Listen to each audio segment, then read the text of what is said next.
واو. Hojii rakkoo guddoo qabdu akkasiin waan mindaansii guddoo taateef.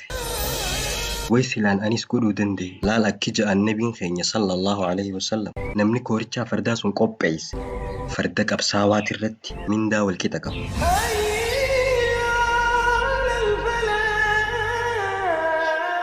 Akka isaanii kana godhuu dadhabnullee warra gulufsiisu jiruuf fardarra koorichaa keenya ni goona. Eenyu hayaa warri gulufsiisu. Al-amaanaan amantii tana babal'isurra wal gargaarraa kottaa isiniin jettu. Namuu waan danda'uun farda al-amaanaa koorichaarra kaaya. Karaa zakkaa fi gargaarsaatiinuu warri istiidiyoo al-amaanaa guutuuf irratti qooda fudhachuu barbaaddan ergaa tana galmaan gahuu irratti isinis qooda gama keessanii baha.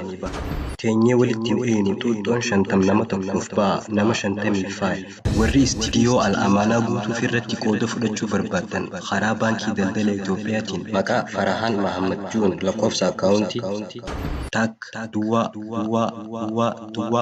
torba afur duwwaa jah taat 9 qooda keessan fudhachuu dandeessan. Odeeffannoo dabalataa lakkoofsa bilbilaa duwwaa 9 irratti bilbilatanii Farahaan Mahammad yookaan Farahaan qunnamuu ni dandeessan. Amantii tana babal'isurra haa wal gargaaru. Haala walii mijeessaa.